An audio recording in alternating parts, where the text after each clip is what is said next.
கிறிஸ்து இயேசுவுக்குள் அன்பான உடன் விசுவாச பிள்ளைகளே, மீண்டும் கர்த்தருடைய பரிசுத்த நாமத்திற்கு கொடான கொடி ஸ்தோத்திரங்களை ஏறெடுத்து தேவ சமூகத்தில் வந்திருக்கிற உங்கள் அனைவருக்கும் நம் ஆண்டவரும் இரட்சகருமாய் இருக்கிற இயேசு கிறிஸ்துவின் பரிசுத்த நாமத்தின் காலையின் வாழ்த்துக்களை தெரிவித்துக் கொள்கிறேன். கர்த்தர் நம்மோடு இருப்பாராக.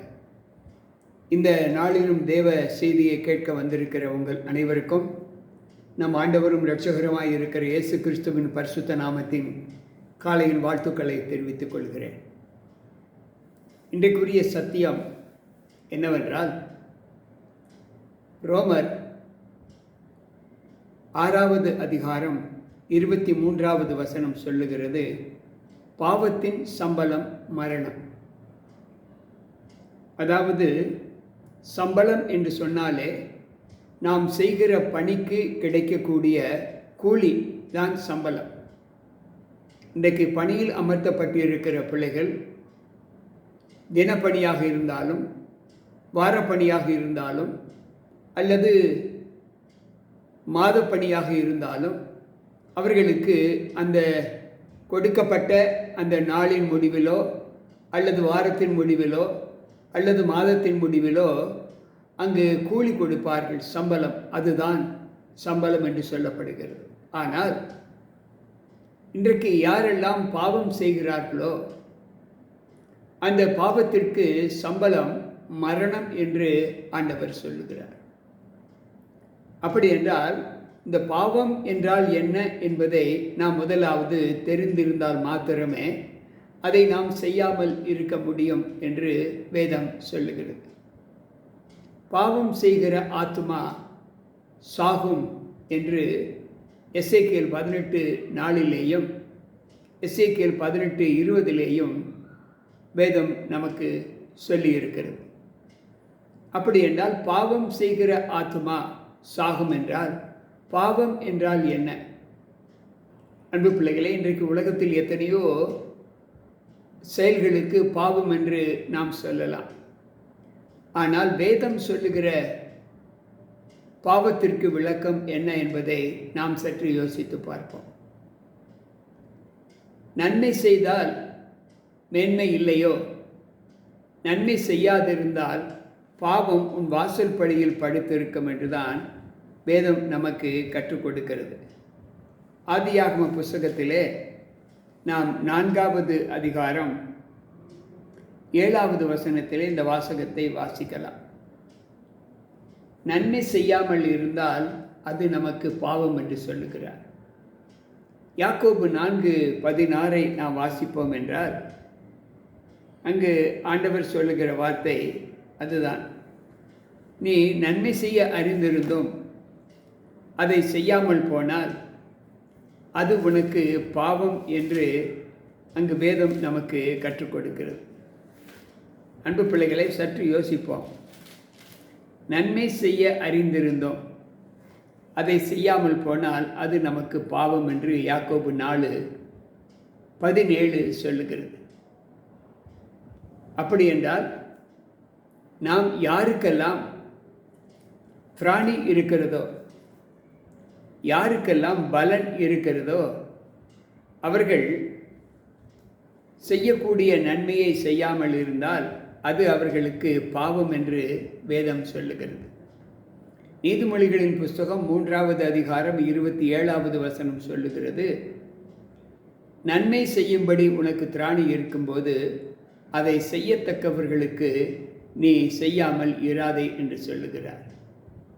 உன்னிடத்தில் பொருள் இருக்கையில் உன் அயலானை நோக்கி நீ போய் திரும்பி வா, நாளைக்கு தருவேன் என்று சொல்லாதே என்று சொல்லுகிறார்.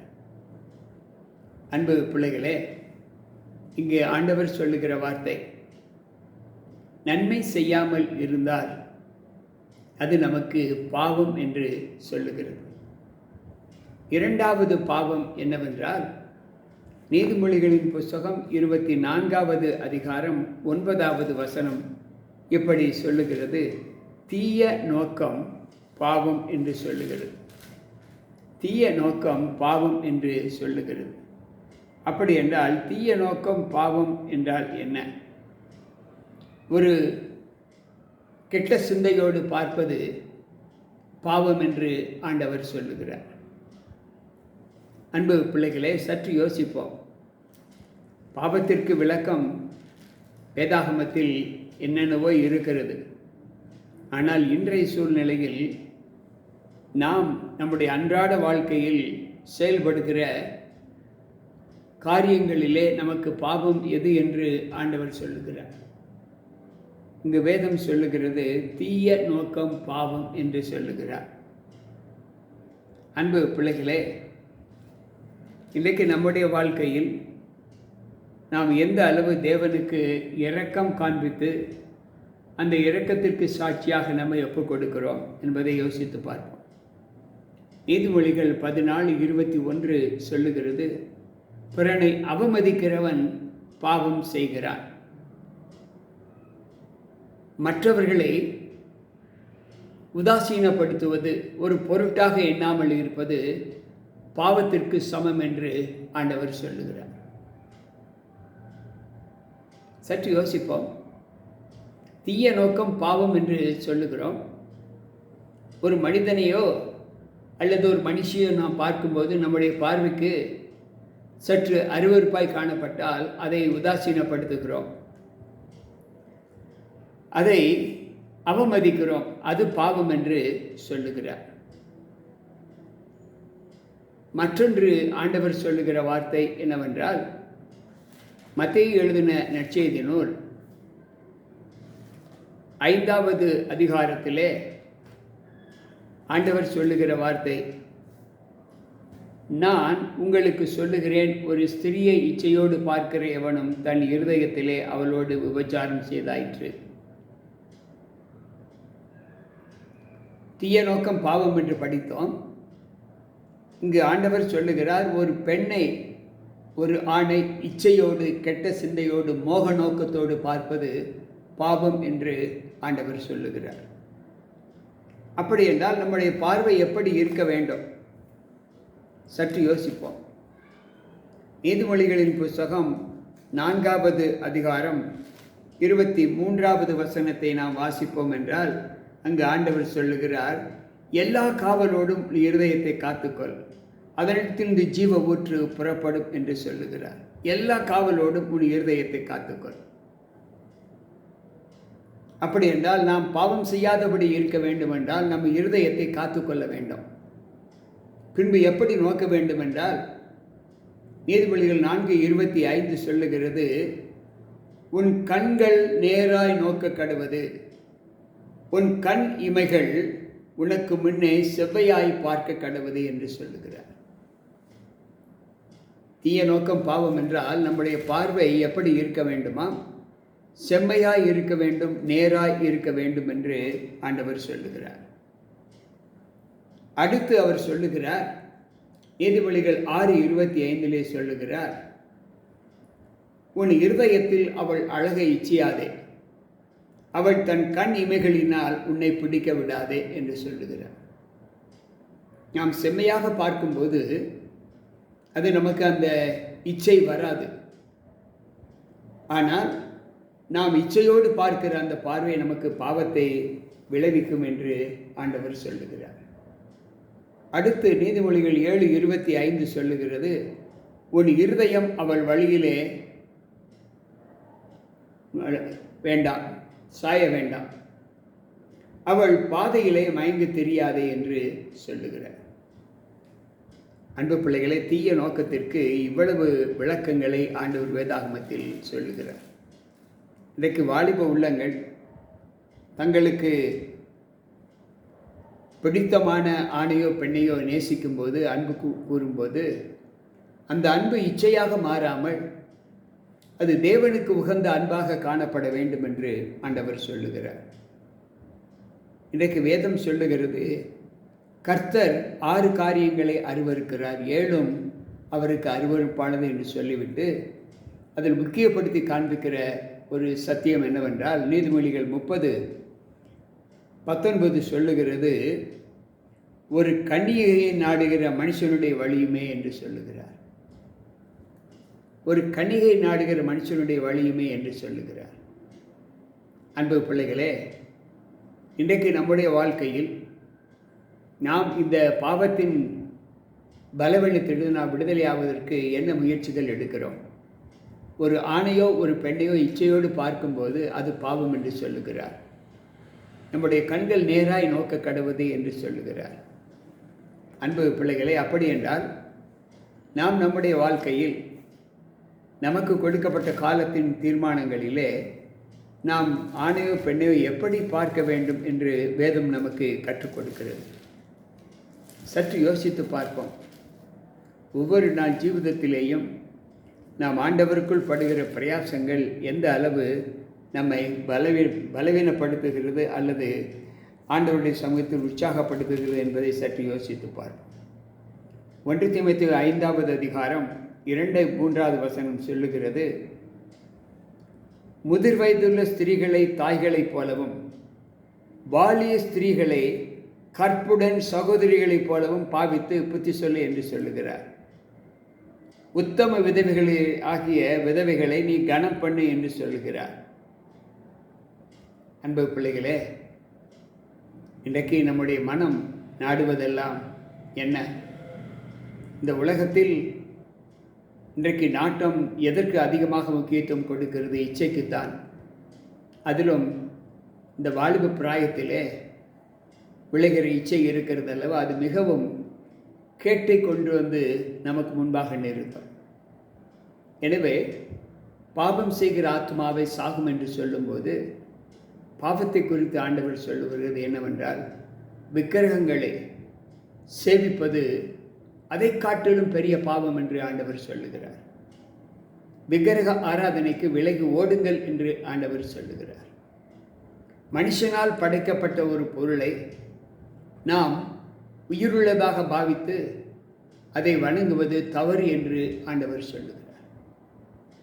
கேட்டுக்கொண்டிருக்கிற அன்பான தேவ பிள்ளைகளே, இன்றைக்கு எத்தனை விதமான பாவங்களை மனிதர்கள் செய்து கொண்டு இருக்கிறார்கள் என்பதை யோசித்து பார்ப்போம். ஒவ்வொரு நாள் சுக ஜீவியத்திலேயும் நாம் எதையெல்லாம் இச்சிக்கிறோமோ, பொருள் மீது இச்சை வந்தால் அது பாவம். ஒரு ஆணையோ ஒரு பெண்ணையோ பார்த்து மாமிசத்தில் ஒரு இச்சை வந்தால் அது ஒரு பாவம். இச்சையை தூண்டுவது மாமிசத்தின் தோற்றம்தான். சற்று யோசிப்போம். வயது சென்றதற்கு பின்பு இந்த மாமிசத்தின் தோற்றமெல்லாம் எப்படி உருவழிந்து போய்விடும் என்பதை நாம் எல்லோரும் நன்கு அறிவோம். அப்பொழுது அந்த பாசம் இருக்கிறதா? அப்பொழுது அந்த இச்சை இருக்கிறதா? யோசித்து பார்ப்போம். இல்லை. அப்படி என்றால் எனக்கு பிரியமான தேவ பிள்ளைகளே, அழகும் மாயை என்றுதான் ஞானி சொல்லுகிறார். இன்றைக்கு நாம் ஆடம்பரங்களையும் அழகுகளையும் நாம் பார்த்து, மாமிசத்தின் தோற்றத்தை பார்த்து நாம் பாவத்திற்குள்ளாகி கொண்டிருக்கிறோம் என்று ஆண்டவர் சொல்லுகிறார். எனவே தான் ஆண்டவர் சொல்லுகிறார், நீ வாலிப பிள்ளைகளால் ஆணானாலும் சரி பெண்ணானாலும் சரி அவர்களை சொந்த சகோதரிகளைப் போல நீ பாவித்து அவர்களை நேசிக்க வேண்டும் என்று சொல்லுகிறார்.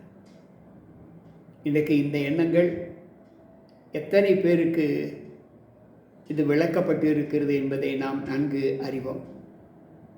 எனக்கு பிரியமான தேவ பிள்ளைகளே, இந்த பாவத்திலிருந்து இன்றைக்கு சத்துரு இந்த உலகத்தை அவனுக்குள் கொண்டு வர வேண்டும் என்று விரும்புகிறான். எனவே தான் இன்றைக்கு ஆடை குறைப்புகள், ஆடை ஒடுக்கின்ற விதங்கள் இன்றைக்கு ஆண்களையும் பெண்களையும் வழிவிலகு செய்து கொண்டிருப்பதை நாம் பார்க்கிறோம். எனக்கு பிரியமான தேவ பிள்ளைகளே, ஆலய வழிபாடுகளிலும், அது எந்த ஆலயங்களாக இருந்தாலும் சரி, ஆலய வழிபாடுகளிலும் நாம் ஆடை உடுத்தி செல்லும்போது தகுதியான வஸ்திரங்களை நாம் உடுத்தி செல்ல வேண்டும். நம்முடைய ஆடை உடுத்துதல் அநேகருடைய இச்சையை தூண்டாதபடி அதை கட்டுப்படுத்தக்கூடிய அளவிற்கு நம்முடைய ஆடைகள் காணப்பட வேண்டும். எனக்கு பிரியமான தேவ பிள்ளைகளே, சற்று யோசிப்போம். ஒவ்வொரு நாளும் இந்த லோகத்தில் இந்த பாவத்தில் எத்தனை பேர் விழுந்து கொண்டு இருக்கிறார்கள் என்பதை நாம் நன்கு அறிவோம். அப்படி யோசித்து பார்த்தால் அந்த பாவத்திற்கு விடுதலை இல்லையா? அந்த பாவத்தை போக்குவதற்கு நமக்கு பலன் இல்லையா என்று கேட்டால், இல்லை, பாவத்தை போக்குவதற்கு வழி உண்டு. அதற்கு பலன் உண்டு. ஆண்டவர் சொல்லுகிறார், உன் பலவீனத்தில் என் பலன் பூரணமாய் விளங்கும். நீ எதை பலவீனம் என்று எண்ணுகிறாயோ அதை நீயாக சமாளிக்க முடியாது. உனக்கு ஒரு பொருள் பலவீனமாக இருக்கிறது, உன்னிடத்தில் ஒரு பலவீனமான ஒரு மாமிசத்தின் குணங்கள் இருக்கிறது என்று சொன்னால் அதை நீயே விளக்க வேண்டும் என்று முயற்சி எடுக்காதே. இந்த மாமிசத்தை உண்டாக்கினவர் மனிதன் அல்ல, ஆண்டவர். அவரிடத்தில் சொல், ஆண்டவரே, இப்படிப்பட்ட பலவீனம் எனக்குள் இருக்கிறது, இந்த பலவீனத்தில் நான் விடுதலை பெற வேண்டும் என்றால் என்னை முற்றிலும் உம்முடைய சமூகத்தில் ஒப்புக் கொடுக்கிறேன். என்னை பெற்றெடுத்த பெற்றோர்களுக்கு இந்த பாவத்தின் நிமித்தம் நான் களங்கம் விளைவிக்க மாட்டேன். என்னை உருவாக்கின உமக்கு இந்த பாவத்தின் நிமித்தம் நான் களங்கம் விளைவிக்க மாட்டேன் என்று உறுதி எடுத்து பார்ப்போம். இன்றைக்கு உலகமே சத்ருவானுடைய கரங்களில் ஒப்புக் கொடுக்கப்பட்டதைத்தான் அதிகமாக விரும்புகிறது. எவ்வளவு நாகரிகங்கள் பெருத்து கொண்டு போகிறது. ஒவ்வொரு நாளும் நாகரிகங்களை பார்த்தால் அது வித்தியாசமாக காணப்படுகிறது. எனக்கு பிரியமான தேவ பிள்ளைகளே, இப்பொழுது புகை காட்சிகளிலே அல்லது சினிமாக்களிலே நாம் பார்க்க தேவையில்லை. நம்முடைய கைகளில் இருக்கிற தொலைபேசி இருக்கிறது அல்லவா, இதில் கூட இப்படிப்பட்ட அசிங்கங்கள் வந்து கொண்டிருப்பதை நாம் பார்க்கிறோம். சற்று யோசிப்போம், சாத்தான் எவ்வளவு துரிதமாய் நம்மை அழிக்க வேண்டும் என்று அவன் தீர்மானம் செய்திருக்கிறான். பெற்றோர்கள் தயை கூர்ந்து, ஆண் பிள்ளைகளானாலும் சரி, பெண் பிள்ளைகளானாலும் சரி, இப்படிப்பட்ட நிகழ்வுகளை நீங்கள் அன்பாய் பெற்றெடுத்த பிள்ளைகள், ஆண்டவர் உங்களுக்கு அன்பாய் கொடுத்த பிள்ளைகள், இந்த பலவீனங்களில் விழாதபடி நீங்கள் தான் காத்துக்கொள்ள வேண்டும். அது பெற்றோர்களுடைய தலையாய கடமை. எனக்கு பிரியமான தேவ பிள்ளைகளே, இப்படிப்பட்ட அனுபவத்தில் இருக்கிற பிள்ளைகளுடைய பாவங்கள் தான் மரணத்திற்கு ஒப்புக் கொடுக்கப்படும் என்று ஆண்டவர் சொல்லுகிறார். இவைகளிலிருந்து நாம் நம்மை விடுதலையாக்கிக் கொள்வதற்கு நம்மை தேவ சமூகத்தில் ஒப்புக் கொடுத்து, தீய நோக்கம், நன்மை செய்யாமல் இருப்பது, ஒரு ஸ்திரியை இச்சையோடு பார்ப்பது, நமக்கு கொடுக்கப்பட்ட காலத்தின் நியமங்களிலிருந்து நமக்கு திராணி இருக்கும்போது நன்மை செய்யாமல் இருப்பது ஆகிய இவைகள் நமக்கு பெரிய பாவத்தை உண்டு பண்ணும் என்று வேதம் நமக்கு கற்றுக் கொடுத்திருக்கிறது. எனவே கேட்டுக்கொண்டிருக்கிற அன்பான தேவ பிள்ளைகள், இந்த பாவ வழியிலிருந்து நம்மை மாற்றிக்கொள்ள தேவ சமூகத்தை நாடி அவரை நம்மை வழிநடத்த வேண்டும் என்று சொல்லி நம்மை ஒப்புக் கொடுப்போமா? வாருங்கள், ஜெபிப்போம். அன்பு ஆண்டவரே, உம்முடைய வார்த்தைகளை கேட்ட எங்கள் ஒவ்வொருவருக்குள்ளும் உம்முடைய கிருபை தங்கி, இன்றைக்குரிய உலகம் எவ்வளவு வேகமாய் மோசத்தில் போய்கொண்டிருப்பதை நாங்கள் உணர்கிறோம். அந்த மோசத்திலே நாங்கள் பெற்றெடுத்த பிள்ளைகள், நீர் எங்களுக்கு ஈவாக கொடுத்த அன்பு பிள்ளைகள், அந்த பாவ வாழ்க்கையில் விழுந்து விடாதபடி எங்களை காத்துக்கொள்ள எங்களுக்கு வேற்ற ஞானத்தை தந்தரல. எங்கள் பிள்ளைகளுக்கும் அப்படிப்பட்ட எச்சரிப்பின் சத்தியத்தை அவர்கள் ஏற்றுக்கொள்ளக்கூடிய மனப்பக்குவத்தை தந்தரல. கர்த்தர் கிருபை செய்யும். ஆண்டவர் இயேசு கிறிஸ்துவின் நாமத்தில் ஜெபிக்கிறேன் நல்ல பிதாவே, ஆமென். அன்பு பிள்ளைகளே, மீண்டும் நாளை சந்திப்போம். உங்கள் போதகர் ஜி.கே. ராபர்ட். கர்த்தர் நம் அனைவரோடு கூட இருப்பாராக. ஆமென்.